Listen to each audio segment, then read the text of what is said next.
Assalamualaikum warahmatullahi wabarakatuh. Alhamdulillah wa syukurillah, la hawla wa la quwata illa billah. Qala Allah ta'ala fi kitabihil karim, a'udzu billahi minasyaitonir rajim. Wa laqad yassarnal qur'ana lidzikri fahal min mudzakir. Wa qala 'aidan, inna nahnu nazzalna dzikra wa inna lahu lahafizun. Al-ayah. Wa qala Nabi sallallahu alaihi wasallam, khairukum man ta'allama al-Qur'an wa 'allama. Amma ba'du. Anak-anak, alhamdulillah saat ini kita masih dipertemukan oleh Allah Subhanahu wa taala. Walaupun hanya sekedar kita lewat online. Mudah-mudahan semua ini tidak mengurangi semangat belajar kalian semuanya. Amin ya rabbal alamin. Hari ini pelajarannya adalah tahfidz Al-Qur'an. Mungkin nama tahfidz bagi kalian semuanya itu masih asing. Kalau di aliyah kita ini, di madrasah aliyah kita ini sudah 5 tahun kurang lebih pelajaran tahfidz ini sudah ada. Tahfidz ini adalah hafalan Al-Qur'an. Menghafal surat-surat pilihan yang telah ditentukan oleh madrasah aliyah. Untuk kelas 10 kalian nanti bisa menghafal surat Yasin. Di kelas 2 nanti ada hafalan surat Waqiah. Di kelas 3 nanti ada hafalan surat Ar-Rahman. 3 surat inilah yang telah ditentukan oleh madrasah kita. Kenapa? Karena 3 surat ini adalah merupakan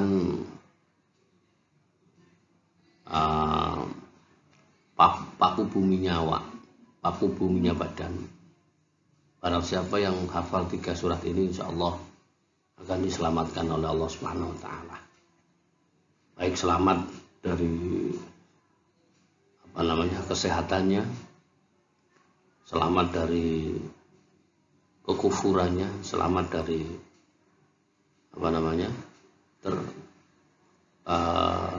kemiskinan, terhindar dari kemiskinan. Allahumma amin. Itu.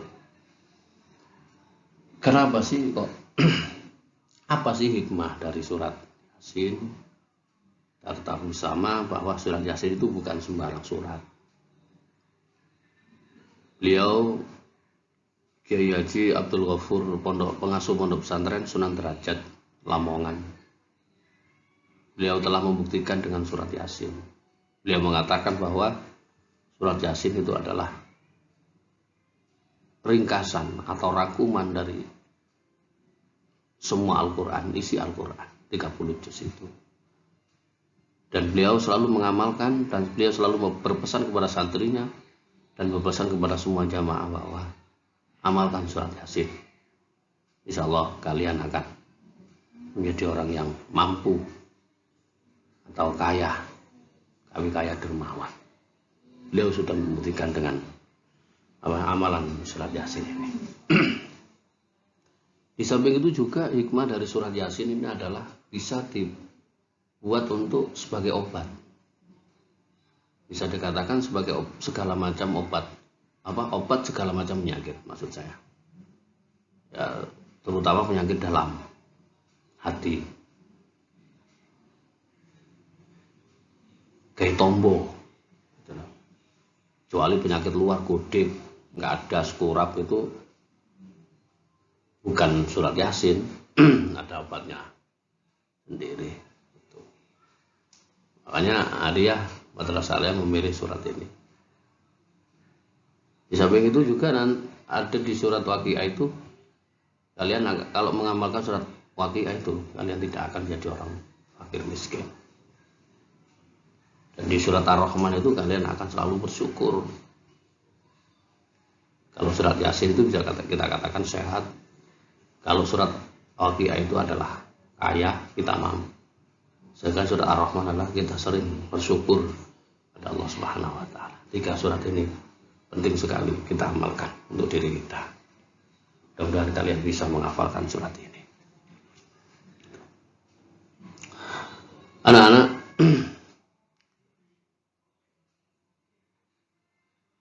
ini hanya sekedar motivasi. Saya belum menyampaikan kehafalan. Nanti anak-anak bisa menghafal sendiri di rumah, bisa nyicil berapa ayat, bisa langsung nanti ketika ada pertemuan atau mungkin situasi dan kondisi ini selesai normal, nanti kita bertemu dan diadakan munakosah, diadakan semak-semakan, mudarosah, murojaah. Nanti yang nasihatkan hafalan itu. Mungkin kalian ada beberapa anak yang sudah hafal, atau barangkali hafal tapi belum sempurna.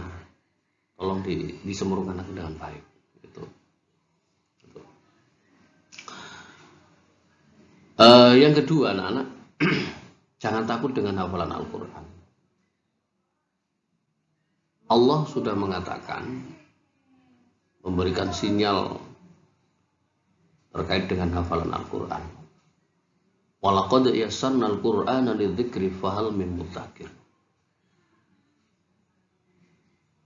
Allah mengatakan dalam Al-Quran, Allah tidak akan memberikan kesulitan kepada kalian semua tentang mempelajari tentang ilmu Al-Quran.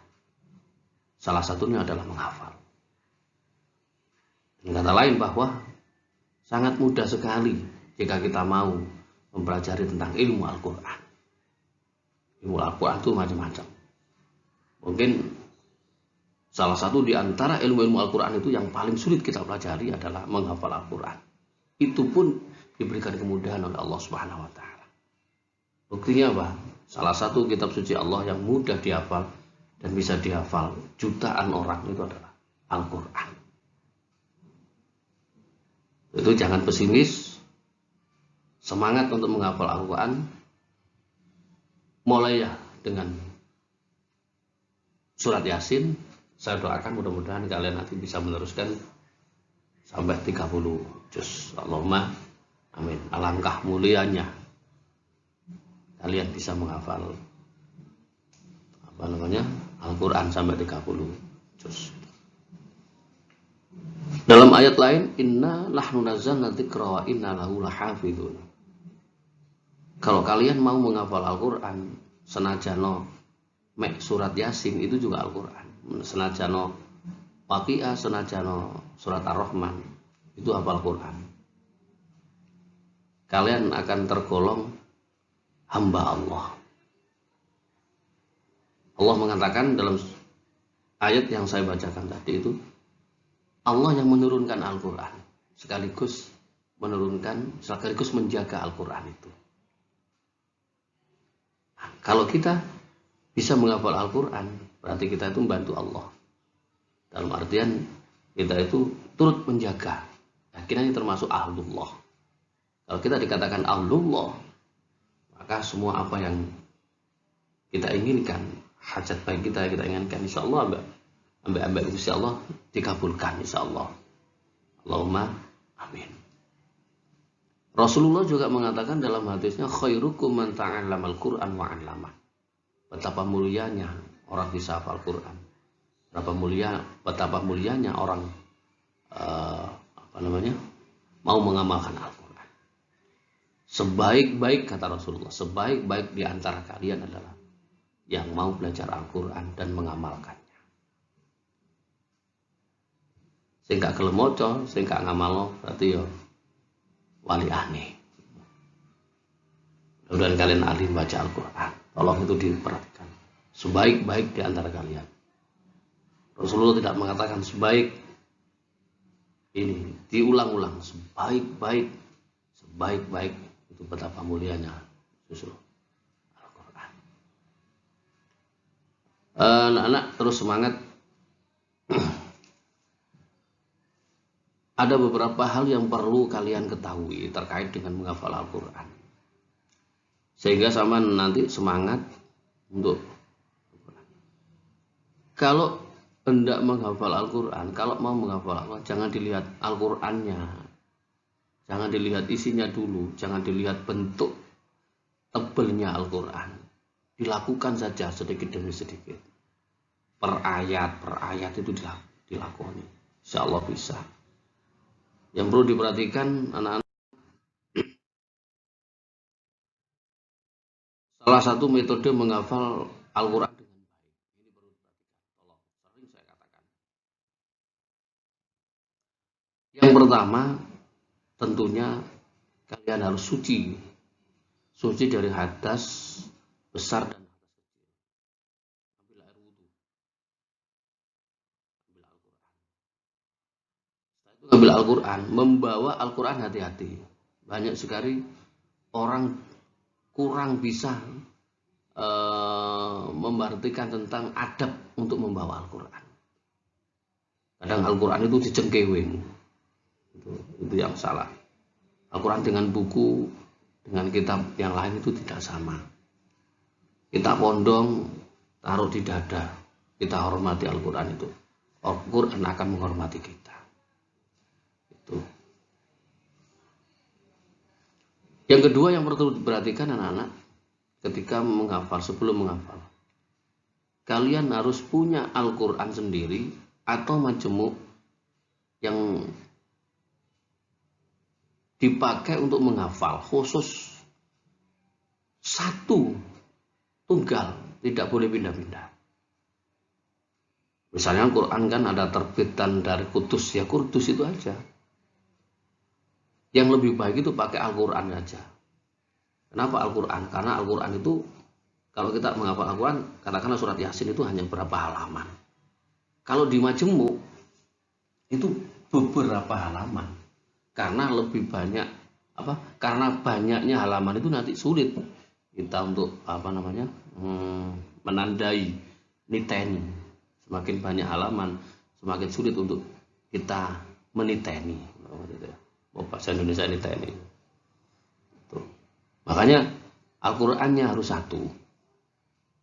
Pedomannya menghafal Al-Qur'an itu tidak hanya cukup dihafal, tempatnya juga harus kita perhatikan. Pojok atas itu kan biasanya itu kita perhatikan. Kalau pojok atas itu kita perhatikan, kita tetap hafal di situ. Nanti insya Allah ke bawahnya itu kita terus ingat. Percaya saja, karena banyak orang yang bisa hafal Quran itu karena melihat pojok atas. Itu. Terus yang ketiga adalah ayat yang akan dihafal anak-anak. Misalkan anak-anak punya target satu tempat duduk itu punya target 10 ayat. Ya 10 ayat itu tolong diselesaikan sampai lancar dan jangan sekali-kali pindah dari tempat duduk. Geser saja jangan sampai. Kalau lancar silakan pindah. Kalau belum lancar jangan pindah dari itu. Itu nanti akan hilang. Ini pantangan. Gitu ya.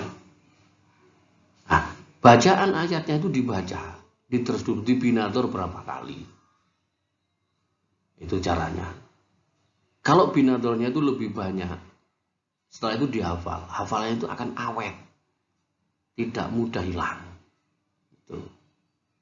Standarnya, makanya kalau di MG di Tebu Ireng itu tidak boleh langsung menghafal. Sebelum hafal 40 hataman. Gitu loh. Nah, makanya silakan kalian langsung menghafal saja, tapi sebelum dihafal itu diterus dulu. Diterus itu sambil melancarkan bacaan, diperhatikan bacaan mana yang panjang, mana yang pendek. Gitu loh. Apalagi surat Yasin itu banyak sekali yang sering orang baca salah. Di situ ada sakta, diteruskan saja. Loh, banyak sekali yang mestinya itu nggak seperti itu. Hati. Terus di surat Yasin itu juga perlu diperhatikan, banyak sekali kesamaan. Kalau menurut saya surat Waqiah itu lebih mudah daripada surat Yasin. Kalau kalian mungkin mengatakan lebih mudah surat Yasin, Pak. Kenapa? Karena surat Yasin sudah sering didengar. Kalau saya itu nanti ketika sama-sama hafal itu lebih mudah diingat surat Waqiah daripada Yasin. Kenapa? Karena Yasin banyak sekali ayat yang sama. Karena banyak ayat yang sama, ya itulah yang membuat kalimat yang sama itu yang mengingatnya lebih banyak. Sehingga bingung. Sebagai contoh, di situ ada wa ayatul lahumul ardul maitah. Ada lagi wa ayatul lahumul lail. Wa ayatul lahum annah. Itu kan. Terus ada lagi faidahum khamidun faidahum jami'ul ladaina muhdharun faidahum ta'khuduhum wa hum yakhsimun. Ada banyak sekali. Ada juga afala yashkurun. Kalau kita nggak konsentrasi afala yashkurun terusannya apa? Kalau kita nggak konsentrasi akan lari ke ayat terakhir. Kait maca surat Yasin usmari. Ya kalau baca sendiri tidak apa-apa. Kalau di depan jamaah orang banyak sangat memalukan sekali. Itu. Jadi tolong itu diperhatikan. Yang nomor 4 sama seperti saya katakan tadi, kita ketika proses menghafal jangan sekali-kali pindah tempat duduk sebelum target hafalannya itu selesai. Insyaallah ini. Lain daripada itu anak-anak selalu saya ingatkan. Yasin itu banyak orang yang hafal Yasin tapi banyak yang salah. Al-Quran itu pahalanya luar biasa. Hati-hati, laknatnya juga luar biasa. Kalau kita mempunyai tujuan kita tercapai, ya syariatnya itu harus kita proses. Maksudnya apa? Kita punya tujuan untuk deres Yasin, mengamalkan Yasin, sehingga nanti hikmahnya seperti ini, kita menginginkan ini. Tidak sampai itu yang kita inginkan ternyata tidak tercapai. Bukan karena Allah tidak memberikan pada kalian, tapi proses kalian menghafal itu salah. Karena syariat membaca Al-Quran itu banyak sekali. Ada makhrajnya, ada tajwidnya, ada waqafnya. Itu mungkin kurang diperhatikan. Membaca Al-Quran itu kalau salah merubah arti, kalau artinya dirubah itu jelas melanggar. Itu baca bismillah saja sebagai contoh. Bismillah itu bismillahirrahmanirrahim itu adalah Al-Quran. Kalau kita membaca bismillah kalau salah itu pun juga akan jadi masalah. Rasulullah mengatakan setiap segala sesuatu pekerjaan awali dengan bismillah biar selamat. Kalau nggak selamat, kita bismillah terus nggak selamat, berarti bismillahnya lama itu yang salah. Kadang-kadang kan orang Bismillahirrahmanirrahim kan udah salah. Padahal haimnya itu mata arti sukun. Yang paling baik mata arti sukun adalah panjangnya berapa? 3 alif, 6 harokat, panjang itu. Bismillah, lah itu hanya 1 alif. Bismillahirrahmanirrahim disamakan dengan 1 alif. Ini yang jadi masalah. Kalian yang kurang paham di sini. Belum ada mat wajibnya, belum ada mat jaiznya. Inni idzal lafi dhalalim mubin. Coba perhatikan. Pernah kalian perhatikan? Inni amantu bi rabbikum fasma'un. Ulang aja. Percuma kita mengamalkan surat Yasin tapi tidak dapat apa-apa. Seperti halnya kita hafal Quran tapi tidak ketemu kemuliaannya. Almarhum Hadratus Syekh Kiai Al-Basin Nawawi, pengasuh pondok pesantren Al-Ittihad Awang Sari Trawulan, yainya Pak Afid, itu pernah mengatakan pada saat ngaji tafsir kalau nggak salah, jutaan orang hafal Quran itu masuk neraka. Tegese salah satunya wong hafal Quran sing sifatnya gak padha mbek Al-Quran, ada banyak sekali. Atau orang menghafal Al-Quran, setiap hari mengamal Al-Quran, tapi nggak memperhatikan bacaannya Al-Quran. Bungsung, malah balik menjadi laknat kita. Anak-anak perlu diketahui bahwa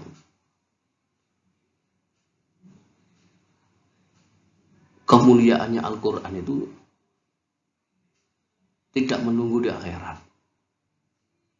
Kalau betul-betul kalian membaca Al-Quran dengan baik, ikhlas, diterima Allah. Di dunia sudah dicukupi sama Allah. Apalagi nanti di akhirat. Itu.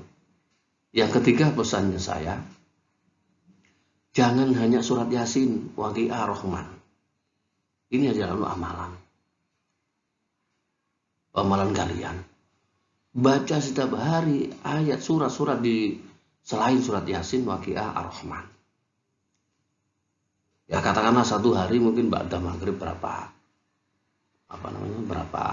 ayat, atau satu ain, atau satu halaman, atau dua halaman, atau satu juz. Istiqomahkan terus, urut terus. Jangan dipilih hanya surat-surat ini. Surat ini sebagai amalan. Yang terakhir, sebelum proses menghafal, senajan sampean belum hafal, walaupun zaman kalian belum hafal, tolong Yasin ini diamalkan kalau bisa setiap hari, apalagi surat Waqiah. Saya pesan surat Waqiah itu, kalau surat Yasin itu bisa kalian amalkan setiap malam Jumat. Kalau surat Waqiah, tolong ini pesan saya, mulai sekarang setelah mendengar ucapan saya ini, mulai besok silakan kalian mengamalkan surat Waqiah, dibaca saja ba'da sholat maghrib dan ba'da sholat subuh, satu kali saja. Di binatur tidak apa-apa, lihat tidak apa-apa. Alangkah lebih baiknya ini nanti dihafal, jangan menunggu kelas 11 dihafal. Kenapa? Kalau dihafal itu lebih mudah. Kemana-mana itu pasti kebaca. Kalau kita gak sempat di rumah, nanti di jalan pasti kita membaca. Opo-opo nek hafal itu gampang. Gak sulit bawa-bawa Quran kemana-mana. Gitu ya. Jadi saya kira itu, mudah-mudahan apa yang saya katakan ini bisa bermanfaat dan berguna bagi kalian semuanya. Jadi kalian bersyukurlah sekolah di Madrasah Aliyah Mambaul Ulum yang tercinta ini. Ini adalah hidayah Allah. Kalian tidak hanya dididik, tidak hanya diberikan ilmu di dunia, bahkan di akhirat. Tidak hanya itu, sampai diajari menjadi orang yang kaya, menjadi orang yang selamat. Allahumma amin. Buktinya disuruh mengamalkan surat-surat ini. Dan semua Bapak Ibu Dewan Guru yang ada di Madrasah Aliyah Mambaul Ulum tidak menginginkan kalian besok-besok menjadi orang yang fakir miskin. Orang fakir miskin itu adalah susah, ya, susah sekali. Itu lewat pembelajaran online ini. Sekali lagi saya doakan kalian menjadi orang yang kaya, jadi orang yang mulia, sukses, kaya yang dermawan. Saya doakan itu, tapi ingat, kalau sudah kaya nanti cari Pak Hamid ya. Karena saya memberikan motivasi pada kalian semuanya. Terima kasih, mungkin itu yang bisa saya sampaikan. Selamat belajar, selamat membaca Al-Quran, selamat menghafalkan Al-Quran. Semoga kita semua ditakdirkan oleh Allah Subhanahu wa taala menjadi orang yang ahli Al-Quran. Amin. Amin. Ya Rabbal Alamin. Assalamualaikum warahmatullahi wabarakatuh. wabarakatuh.